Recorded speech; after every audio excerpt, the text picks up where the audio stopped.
I'm always worried that I've done something technological. The next important piece to note is the launch of Explorer 1, which is, this does officially start what is known as the space race, the idea of which country in the United States and the Soviet Union could do what in space first. Because this is the first time, the Explorer 1 wasn't launched with the U.S. military, this is the first time that the United States got an artificial object up into space. Okay, so not too many months after Sputnik 1 and Sputnik 2, believe it, once those launches happened, the United States got real quick on their feet to get Explorer 1 developed. What's important about this is the detector, the Van Allen radiation belt. Still outside, right? Yes, thank you. Detector the Van Allen radiation belt, which actually gave a lot of scientific background to kind of further the mapping of what was going on in space over the course of the next decade. Okay.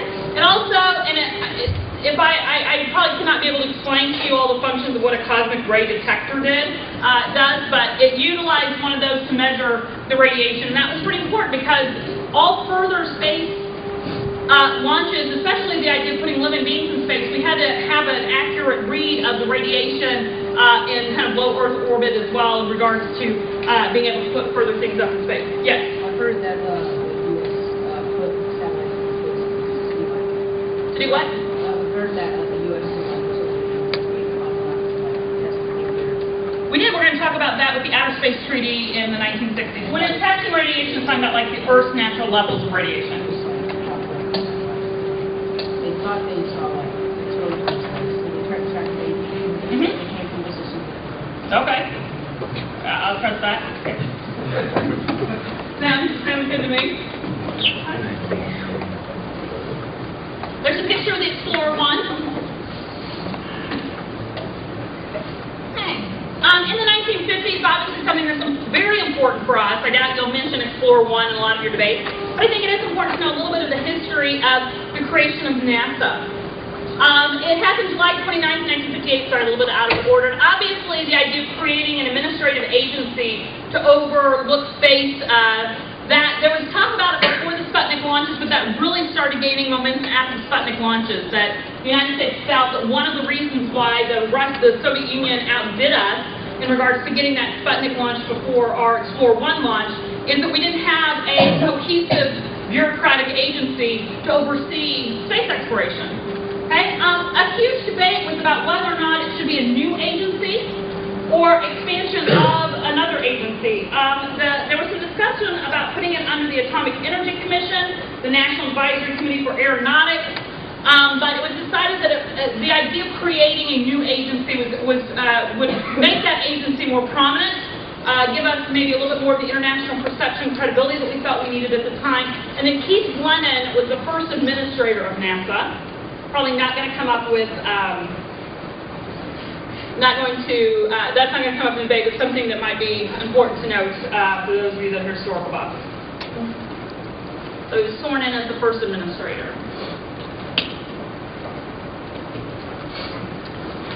Still in the 1950s, so certainly that launch of Sputnik in 1957 created a whole host of things at the end of the 1950s. The Luna 2 was launched by the Soviet Union in 1959, and why it's important is because it really set the stage for further exploration in regards to the moon. It was the first space probe to hit the moon.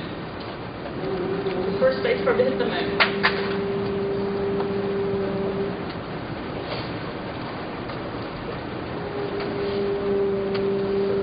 I've got a picture of it here.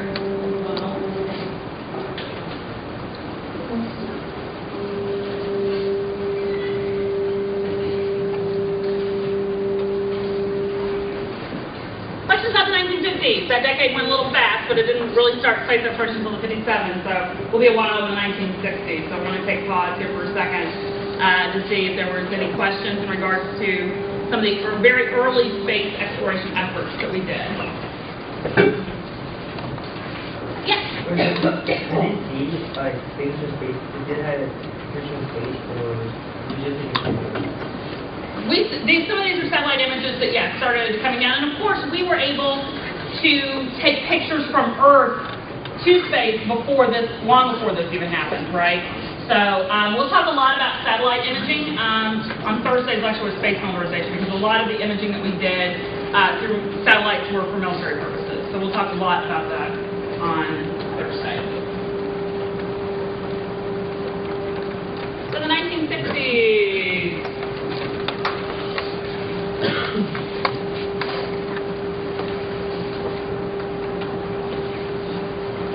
In April 1961, Soviet cosmonaut Yuri Gagarin was the first person to actually orbit the Earth. He traveled in a capsule-like spacecraft called Vostok 1. And I may not write my Ozarkian twang from Southwest Missouri may not quite have the accents correct on some of these Soviet names. After this flight, he wasn't up in space too long. The orbit didn't take very long, but even though that brief time up in space, he became an international celebrity immediately, winning lots of honors and awards, including the Soviet Union's highest honor, Hero of the Soviet Union. Yes.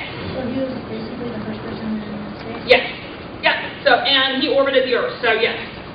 So, Soviets beat us again. Yep. So, first person in space. Okay, we will talk about some of the U.S. Launches of humans in space here momentarily. Okay. In his post-flight report, so when Gagarin got back down to Earth and obviously made his comments, he recalled his experience of spaceflight as the following. The feeling of weightlessness was somewhat unfamiliar compared with Earth conditions. Here, you feel as if you were hanging in a horizontal position and strapped. You feel as if you are suspended. And I guess when I read some of what Gagarin had written when he returned back to Earth, I think a lot of times space is almost so, I wouldn't say common to us. I would think any of us that were chosen to go to outer space would be really excited about that. But the idea of going up into space and being the first person in outer space without any background or training, like creating all, we see pictures of the NASA training facilities where you can be launched in conditions without gravity.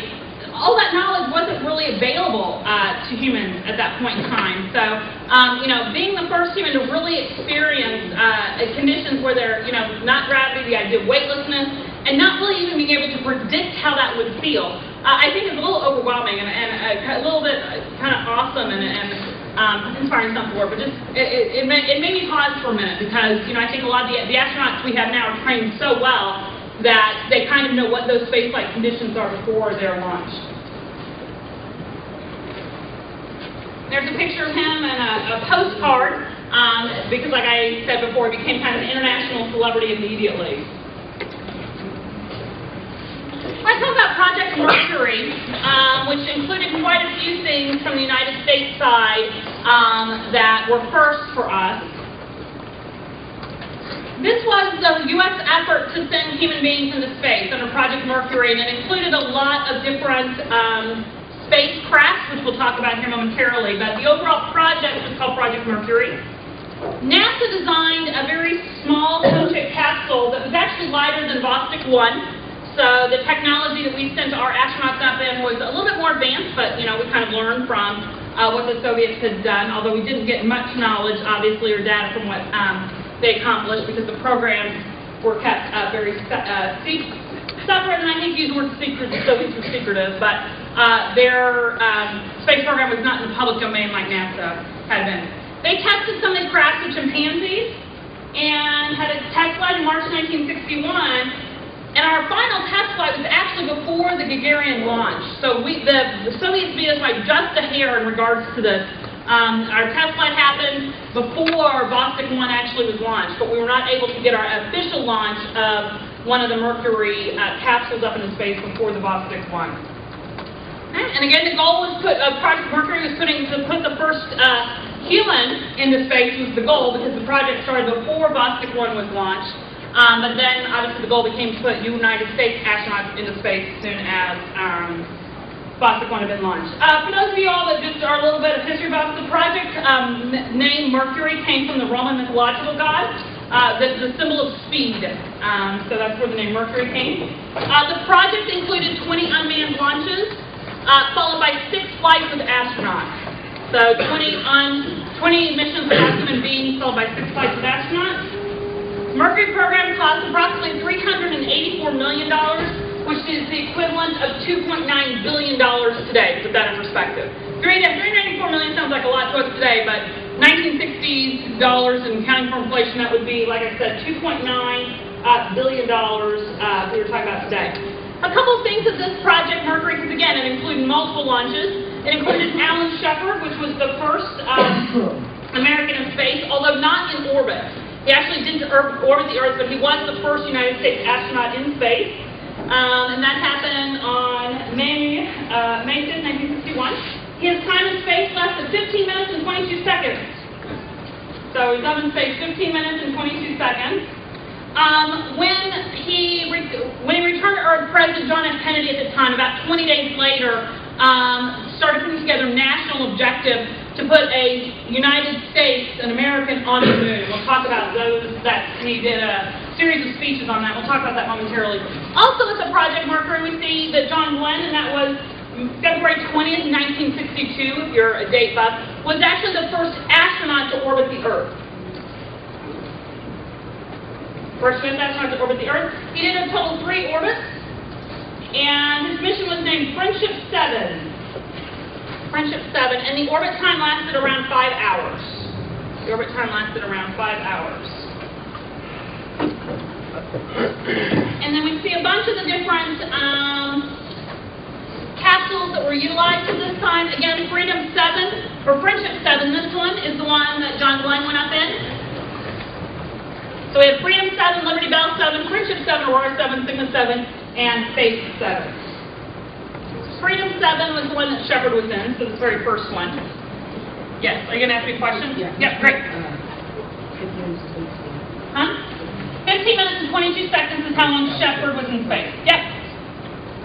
And then John Glenn was the first American astronaut to orbit the Earth about a few months later in Friendship 7, and he orbited the Earth 3 times. Excuse me, miss. Yes. The beginning where it says 20 unmanned mission, does that mean there's like no living being on there at all? Yeah, a huge part of what we'll talk about, I'm sure, over the course of the next few weeks, are the difference between robotic missions and human missions. Okay, and so we'll talk a great deal about that here momentarily.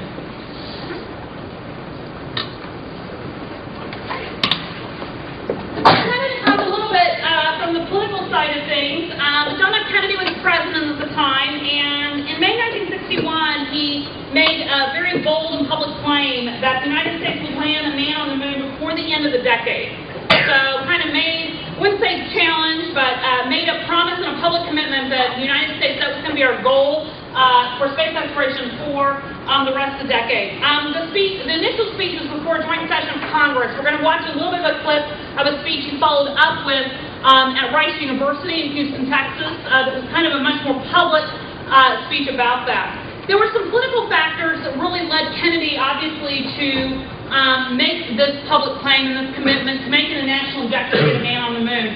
Obviously, Kennedy felt a lot of pressure from the United States to catch up and to overtake the Soviet Union. The Soviet Union was the first to launch an artificial satellite in space. They were first to set a human being in space.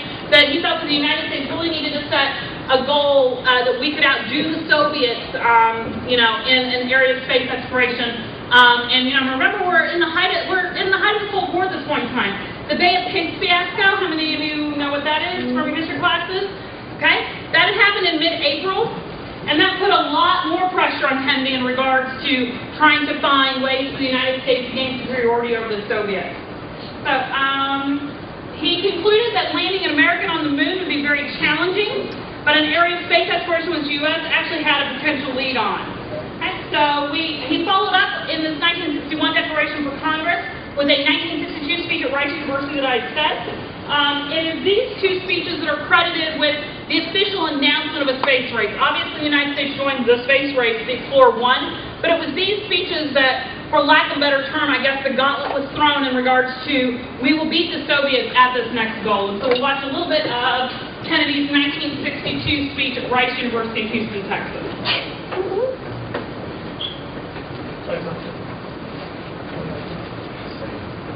Maybe.